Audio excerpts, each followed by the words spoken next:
প্রথমত আপনাদেরকে আমি দেখাচ্ছি আমার যে চুলার কন্ডিশনটা। এটা ছোট চুলা, আর ছোট চুলাতে এত বড় পাতিল বসানো ঠিক না, কিন্তু তারপরে কিছু করার নেই। কারণ এখানে আমি যেটা দেখানোর জন্য আসলে এই ভিডিওটা করা, এটা হলো মিষ্টি কুমড়ো দিয়ে চিংড়ি। এটা ভাজির মতো একটা সবজি হবে। তো এটা কীভাবে করবেন আমি বলি। এখানে আমি 250 গ্রাম মরিচ, 1 কেজি পেঁয়াজ, আর সেই সাথে 3টা রসুন দিয়েছি। এটা আপনাদেরকে আসলে দেখানোর সুযোগ পাইনি, সেই জন্য আমি এখন এটাকে কষানোর টাইমে আপনাদেরকে দেখাচ্ছি। এটা এখন আমি কি করব, এটা এভাবে কষাবো কতক্ষণ। কষানোর পরে আপনাদের এখানে চিংড়ি মাছ দেব, যেন পরিষ্কার পরিচ্ছন্ন হয়। আর আমি যে চিংড়ি মাছগুলো রেখেছি সেটা অবশ্যই আপনার খোসাওয়ালা চিংড়ি। এটা আমি লবণ দিয়ে সুন্দর করে কি করেছি, ধুয়ে ফেলেছি। এটা ধুয়ে ফেলেছি। এখন এটা আমি আস্তে আস্তে কষাবো। এই মশলাটা কষানোর পরে, মানে পেঁয়াজ, মরিচ আর রসুন যেটা বলা হয়, এটা আমি আরও কষাবো। আর তেলটা পরিমাণ মতো দিতে হবে। কমসে কম এটা বানাতে গিয়ে আপনার 3 থেকে 350 গ্রাম অথবা 400 গ্রাম তেল ইউজ করতে পারেন। আর মিষ্টি কুমড়া হলো টোটাল 7.5 কেজি। 7.5 কেজি মিষ্টি কুমড়া, সাথে 2 কেজি চিংড়ি।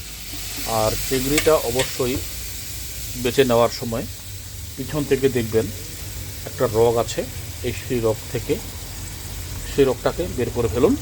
কারণ বের করলে কি হয়, ওই রগের সাথে অনেক ময়লা থেকে যায়, ওই ময়লাটা বেরিয়ে আসে। আমি আপনাদেরকে হয়তো বা ক্লিয়ারলি বোঝাতে পারছি, তবে যেটা বলছি সেটা অবশ্যই মনোযোগ দিয়ে করতে হবে। কারণ না হলে সেই রগটা আমরা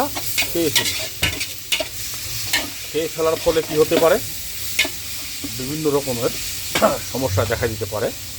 আমি মাছটা কী করতেছি, ঢেলে দিতেছি। এই চিংড়ি মাছটাকে ঢেলে দেওয়ার পরে এটা আমি এখন নাড়াচাড়া করব। চিংড়ি মাছটাকে সুন্দর করে ভাজা করে নেব এই মশলার সাথে। কারণ এটা ভাজা না করলে খাইতে একটা সুস্বাদু পাওয়া যায় না।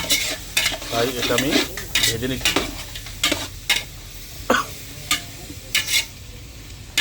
এটা আমি ভেজে নেব, কারণ এটা আপনাদেরকে ঠিক মতো দেখানোর চেষ্টা করব সবসময়। এটাতে আমি পরিমাণ মতো লবণ দিচ্ছি, লাগলে অবশ্যই আরও দেব। কারণ এটা দিয়ে সুন্দর করে ভাজতে হবে, না ভাজলে পরে আপনার কেমন একটা কাঁচা গন্ধ থাকতে পারে। কারণ এটা চিংড়ি মাছ, অনেকের পছন্দ খুব, অনেকে আবার পছন্দ না। যদি আপনি ঠিক করে রান্না করতে পারেন তাহলে যাদের পছন্দ না তারাও সেটা খেতে চাইবে। কারণ এটা যেহেতু চিংড়ি মাছ।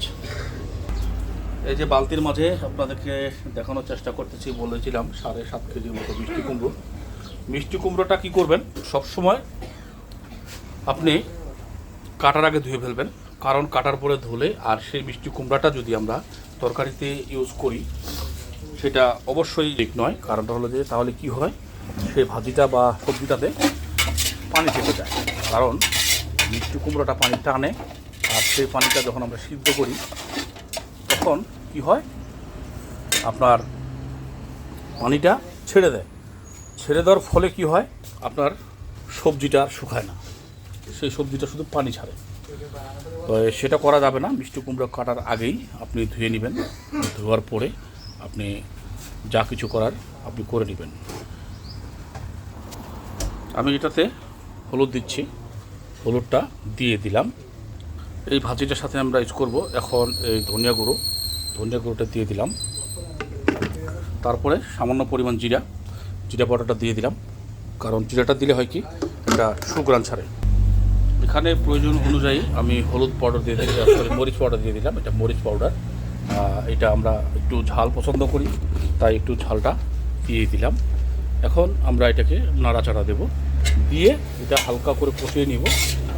কষিয়ে নেওয়ার পরে ফলে কি হবে, জিনিসটা সুন্দর হবে এবং চিংড়িটাও সব মশলাগুলো চিংড়ির ভিতরে ঢুকবে, তাতে চিংড়ির মজাটা অনেক বেড়ে যাবে। তারপরে আমরা এটা কী করবো, তারপরে মিষ্টি কুমড়োটা দিয়ে দেবো কষানোর পরে। এখন আমি দেবো না, এখন শুধু এটাকে টানাবো, আরও অনেক টানবে। আমি কষে নিচ্ছি, কারণ কষার পরে আমি এখানে মিষ্টি কুমড়োটা দিয়ে দেবো। মিষ্টি কুমড়োটা ঢালার সময় আপনাদেরকে দেখাতে পারিনি, কারণ হলো যে একা একা ভিডিও করে আসলে এটা ঢেলে দেওয়ার সময় আপনাদেরকে দেখানোর মতো কোনো সিস্টেম থাকে না, কারণ যেহেতু অনেক মিষ্টি কুমড়া। আসলে এইটাকে এখন সুন্দর করে নেড়ে দিয়ে ঢেকে দেওয়ার পরে চুলার তাপটা একটু কমাই দিয়ে অনেকক্ষণ রাখতে হবে, রাখলে এটা আস্তে আস্তে সিদ্ধ হয়ে যাবে। ফাইনালি মিষ্টি কুমড়া ভাজি হয়ে গেল, সেটা আমরা করে ফেললাম। এটা এখন আমরা বন্ধ করে দেব, বন্ধ করার পরে পরিবেশন করবো আর কি। যাই হোক, ইনশাআল্লাহ অনেক ভালো লেগেছে খেয়ে। পারলে আপনারাও ট্রাই করতে পারেন আপনাদের বাসায় এই জিনিসটা আসলে কীভাবে বানানো হয় বা কীভাবে কী করা হয়, তাহলে ট্রাই করবেন। আজ এই পর্যন্তই। আল্লাহ হাফেজ, আসসালামু আলাইকুম।